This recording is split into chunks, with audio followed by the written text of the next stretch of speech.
안녕하세요. 한의사 강용혁의 심통부리기입니다. 오늘 주제는 충효에 대한 것입니다.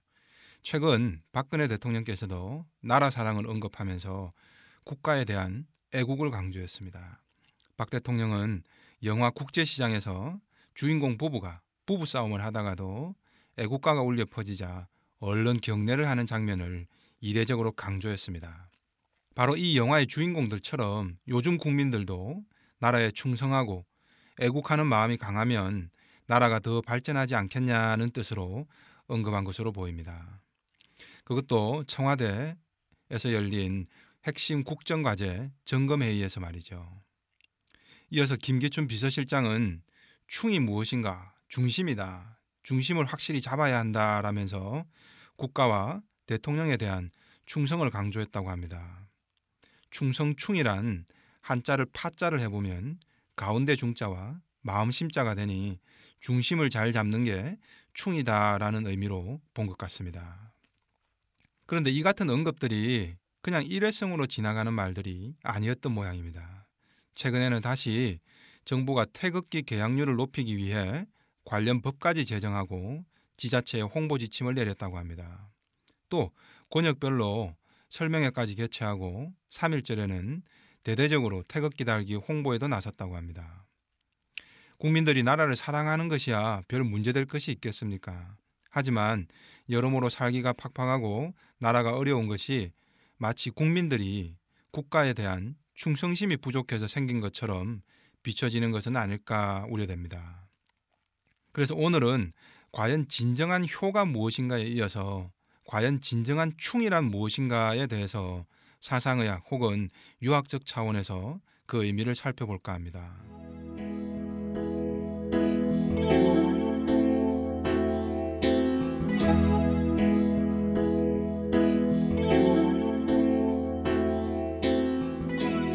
요즘은 어떤지 몰라도 제가 초등학교를 다닐 때만 해도 충효 사상은 반공 사상과 함께 매우 중요시됐던 덕목입니다.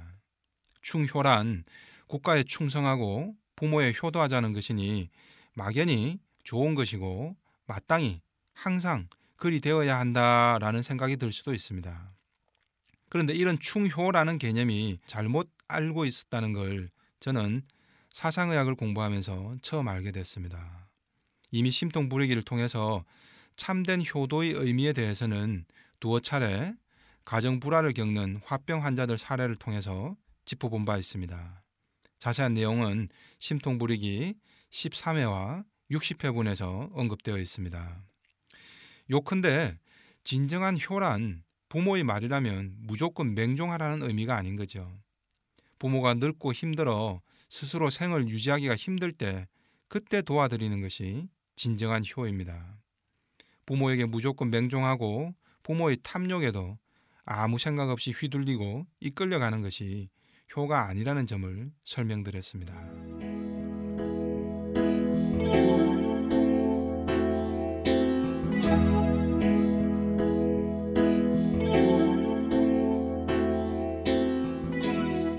자, 오늘은 충에 대해서 살펴보겠습니다. 어릴 때 충효 사상이라고 하면 가장 먼저 떠오르는 분이 누굴까요? 저는 이순신 장군이 떠오릅니다. 지난해 명랑이라는 영화에서도 이순신 장군은 충은 백성을 향하는 것이다 라는 감동적인 대사가 기억이 남습니다. 그러나 소년들은 충은 아무 때고 맹목적으로 강요되는 덕목으로 보지 않았습니다. 이재마 선생은 인의예지는 호선이고 충효우제는 오학이다 이렇게 말합니다. 현대어가 아니라 말이 좀 너무 어렵죠. 호선은 상호 좋다는 의미입니다.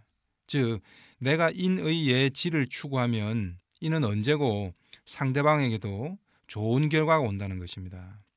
마치 예수님의 사랑이나 부처님의 자비와 같은 것이죠. 이것이 바로 덕입니다. 내가 인을 행하고 예를 행한다고 해서 누군가 불행해지지는 않는다는 것입니다. 그래서 상호 좋은 덕목이다라고 해서 호선이다 이렇게 규정한 겁니다. 반면 충효우제는 오악이라는 거죠. 오악은 모진 꼴을 싫어한다라는 한자 단어입니다. 즉 내가 모진 상황에서만 행해야만 정당한 것일 뿐 이는 시도 때도 구분 없이 행하면 미덕이 아니라 오히려 해악이 된다는 겁니다. 내 국가에 충성하고자 남의 국가를 침략한다든지 내 부모나 내 선배에게 맹종하려고 남의 부모나 선배를 무시한다든지 하는 것은 바람직한 덕이 아니라는 거죠. 그래서 이재마 선생은 평상시에는 충효우제를 행할 것이 아니라 인의 예지에 힘써야 한다라고 엄격히 구분했습니다. 부모가 아직 스스로 생활할 수 있을 때는 효가 아니라 예로서 대하는 것이 적절한 것이죠. 국가가 전란 등으로 위기 상황이 아니면 충성을 다할 것이 아니라 의를 행하는 것입니다. 만약 내 부모가 늙고 병든 상황은 모진꼴을 당한 것이죠. 그때 내 부모가 나에게 아무런 이익이 되지 않아도 내 부모가 모자란 부분이 있어도 외면하지 않고 사람된 도리로 끝까지 극진히 돌봐드리는 것이 진정한 효라는 것입니다. 그렇다면 충은 어떨까요? 국가에 시도 때도 없이 충성을 다하라는 의미일까요? 그렇지 않습니다. 효와 마찬가지로 국가가 모진꼴을 당했을 때 국가에 충성을 다하는 것이 진정한 충이죠. 국가가 모진꼴을 당한다는 것이 무슨 의미일까요? 예를 들면 일본이 우리나라를 침입해오는 것이죠. 이때 이순신 장군이 외놈을 물리치는 것이 바로 충입니다. 살생유택, 즉 살생을 금하고 가려하라는 부처의 가르침을 실천하는 승려들도 마찬가지입니다. 멀쩡한 일본 사람을 평소에 죽이는 건 해악입니다. 다만 그들이 우리나라를 먼저 침략해서 우리나라가 모진 상황에 처했을 때는 달라집니다.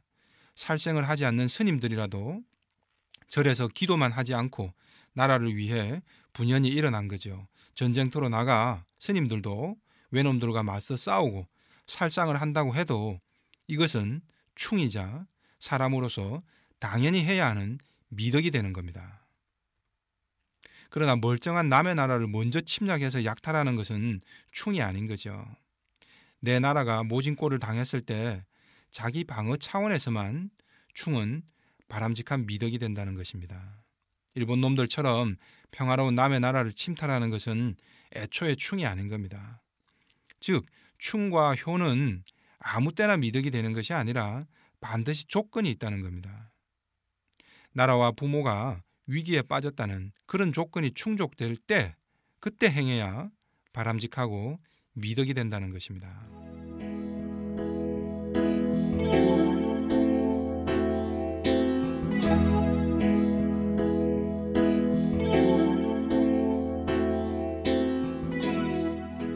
이재마 선생은 의학을 하신 분인데 왜 이런 충효의 문제까지 구분해서 설명을 했을까요? 이는 비단 국가 운영이나 정치적 문제만이 아니기 때문입니다. 가정 내에서도 인의 예지가 아닌 충효우제가 중심 가치가 되어버리면 여러 가지 갈등을 빚고 질병을 유발하기 때문입니다. 자, 환자 사례를 한번 보실까요? 20대 중반의 한 대학원생인데 강박증으로 내원했습니다. 호흡에 대한 강박 사고가 있었습니다. 늘 자신이 숨 쉬는 것에 대해 생각이 떠오른다고 합니다. 평소 기침을 하거나 감기에 심하게 걸리지 않는 이상 우리는 호흡에 대해서는 별로 의식하지 않는 게 정상입니다. 그런데 이 환자는 뭔가에 불안해지면 자신이 숨 쉬는 것에 대해서 계속 강박 사고가 떠올라 힘들어집니다. 강박 사고란 자신이 원하지 않는 생각이나 단어들이 계속 머릿속에서 반복적으로 떠올려지는 것입니다. 고2 때 처음 시작되어 가지고 지금까지 수년간 지속이 되어 왔습니다. 분석 결과 원인은 아버지와 관련된 상처 때문이었습니다. 아버지는 매우 가부장적이고 권위적이었습니다. 외아들이 공부를 못한다고 직설적으로 혼내고 다그치기 일쑤였습니다. 생활 태도가 조금만 산만해도 무섭게 혼냈습니다. 대학생이 되어서도 집에서는 편안하게 TV 한번 보지 못했다고 합니다. 왜냐하면 아버지가 너 지금 다니는 대학도 별론데 앞으로 어떻게 살아가려고 그렇게 TV만 보고 있냐라면서 혼내시기 때문이죠. 이 외에도 공부가 너무 힘들다고 아버지에게 한마디 했다가 정말 무섭도록 얻어맞았던 기억도 있습니다. 환자가 성장해온 가정 분위기가 바로 충입니다. 잘못된 충입니다. 상명하복의 군대식 지배윤리가 가치의 중심에 있는 거죠. 감히 아들이 아버지의 말에 어디 토를 달아? 이런 분위기죠. 이 가정에서 힘센 아버지는 무소불위의 권력을 휘두르고 아내와 자녀들에게 충성을 강요받은 셈입니다.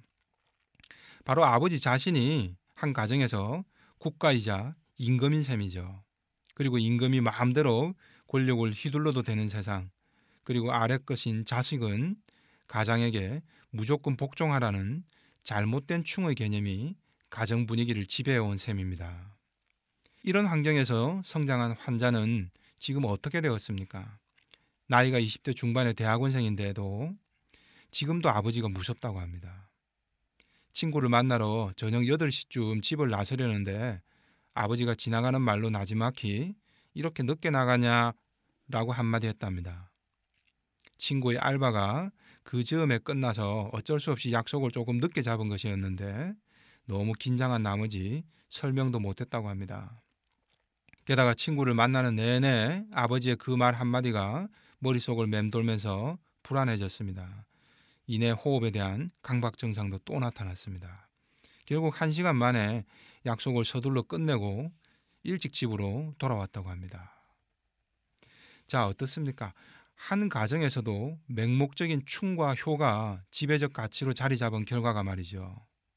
나이가 벌써 20 중반이 넘은 대학원생 아들이 밤 8시에 친구 하나 마음대로 만나러 나가지도 못합니다.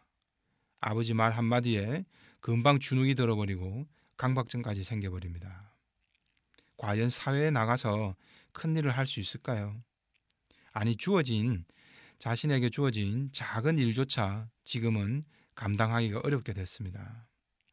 이 환자의 사례를 통해서도 맹목적인 충이나 효가 때와 장소의 구분 없이 사용된다면 얼마나 황폐한 결과가 초래될지를 알 수 있지 않을까요? 내 나라가 침략당해서 위기에 빠진 것이 아니라면 이때는 충이 아니라 인의 예지 중에서 의를 추구하는 것이 바람직합니다.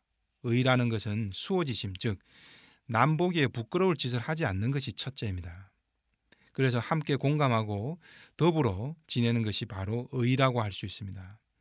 특별한 위기 상황이 아니라면 국가 차원이든 가정에서든 충성을 강요할 것이 아니라 서로 소통하고 공감하는 의를 추구하는 것이 바람직하다는 것이 옛 선현들의 가르침입니다. 박 대통령이나 김기춘 실장 또한 국민들에게 충을 강요할 것이 아니라 각자 허물이 없는지를 돌아보고 서로 의로운 일로서 소통하는 데 노력해야 미덕이 되는 것이겠죠.